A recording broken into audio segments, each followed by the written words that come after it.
Hey guys, I'm Andrew, and I wish Capcom would just make a new Mega Man game already. The series deserves some new blood, and Z-grade knockoffs just aren't going to cut it. But re-releases like the new Legacy Collection do make the wait a little easier. If you need a quick refresher before you go tackle some robot masters in the fight for everlasting peace, we've put together a handy-dandy Mega Man timeline for you.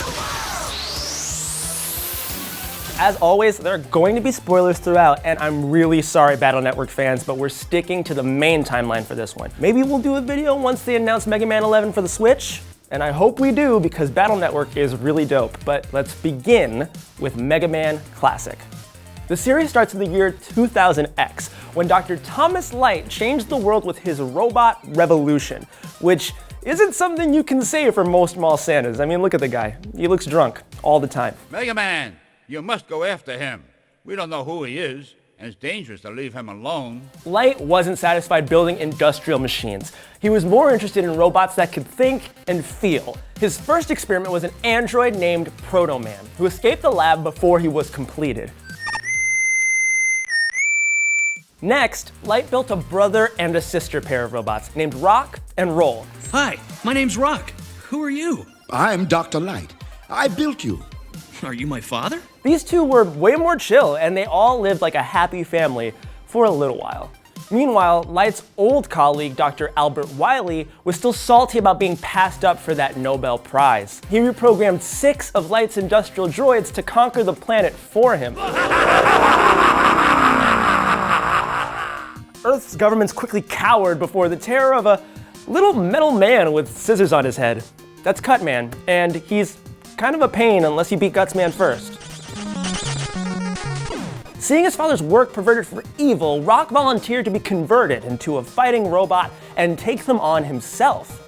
Light wanted a peaceful life for his weird robot son housekeeper thing, and I totally get it. I'd be worried sick if my Roomba enlisted the Marines, but Rock was mankind's only hope. So he welded a big-ass gun and some blue armor on the little guy and turned him into Mega Man. Super fighting robot, Mega Man. Honestly, there's not much story progression in the original series. It's kind of just one big game of rock, paper, scissors. No pun intended. Wily is the main antagonist in literally every game. Even when Capcom tried to fake us out, the closest thing we get to character development is in Mega Man 7 for the Super Nintendo. After stopping Wily for the zillionth time, our hero is so fed up that he considers murdering him in cold blood. It's definitely a Joker Batman kind of moment. I'll break you in two. Batman, if you had the guts for that kind of fun, you would have done it years ago. And it's about as deep as the original series got.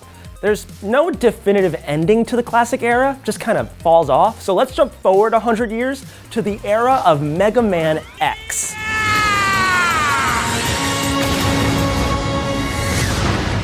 In the year 21XX, no one really knows what happened to the original Mega Man. Maybe he went to the robot retirement home with Johnny Five and Paulie's butler from Rocky IV. You know, happy birthday, Paulie. Anyway, Doctors Light and Wily are long gone too, but before he died, Dr. Light completed one last robot, an advanced prototype named, you guessed it, Mega Man X. X was a fully intelligent, self-aware android. He's so advanced, he makes Mega Man Classic look like a lawnmower. But Light didn't want another Proto Man incident on his hands, so he sealed X away in a pod to learn the difference between right and wrong. Doctor! Farewell, X. You are the world's one true hope. Wily built a next-gen robot too. Zero is basically everything a hyperactive 9-year-old thinks is cool. He's got a stylish ponytail, a badass toot, and oh yeah, a lightsaber. Total edgelord. But he went berserk the first time he was activated, so Wily locks him away to chill for a while. 100 years later, an archaeologist named Dr. Kane discovered X's capsule. The technology inside was so advanced that Kane used it as a basis for a new generation of robots called Reploids. It goes about as well as you'd expect for AIs designed by a guy who digs up fossils for a living. An evil virus makes Reploids go haywire. My fate is sealed. I have no choice. The virus even infects Sigma, the leader of the peacekeeping Blade Runners, Maverick Hunters. He escalates the conflict into a full-blown rebellion, and X and Zero spend 8 games shutting him down. The battle may be over, but the war is just beginning. It's later implied that the virus was actually Dr. Wily's disembodied consciousness, so he's actually the main antagonist, and his final creation, Zero, was the original carrier. He's the focus of the next entry in the timeline, MegaMan Zero. At the end of the X series, Zero hands himself over to the government so they can find a cure. They came up with little programs called cyber elves to eradicate the virus and put an end to the Maverick uprising.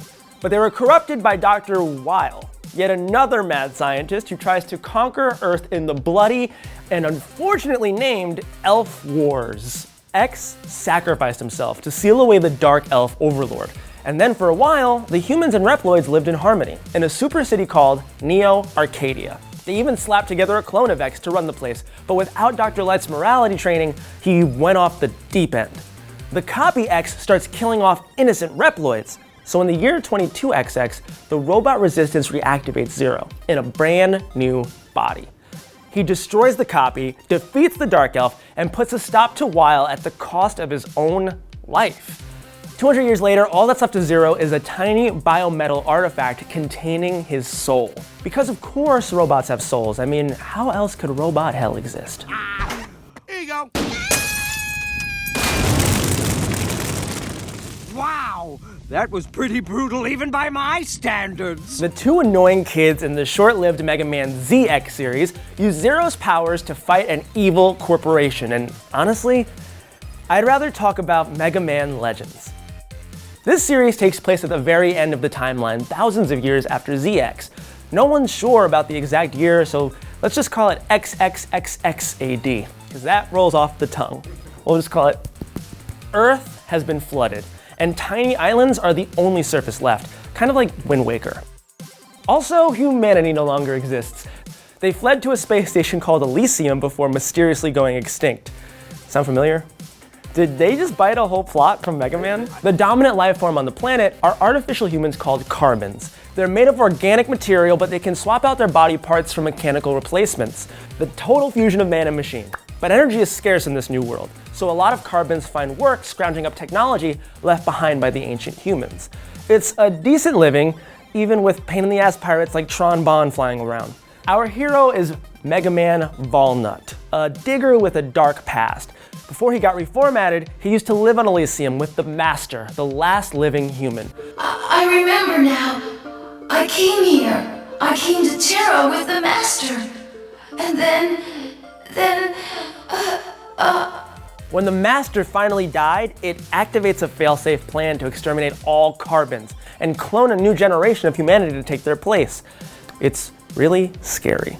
MegaMan stopped the purge, but the last Legends game ends with him stranded in space with no way home. And that's it.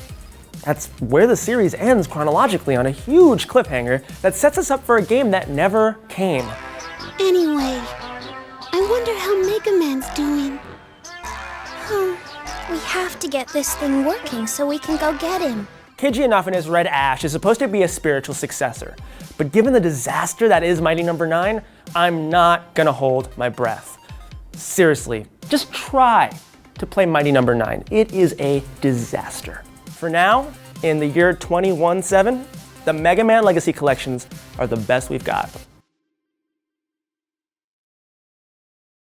Hey guys, I'm Andrew, and I hope you enjoyed this video. If you like classic games like stuff for the NES, you might want to check out our slasher video. We did a whole breakdown on the really awesome slashers of the era. Also, if you really are interested in a Battle Network series, please comment below. I would love to talk to you about Battle Network. It's one of my favorite series too. As always, please like, comment, and subscribe, and watch out for Cutman.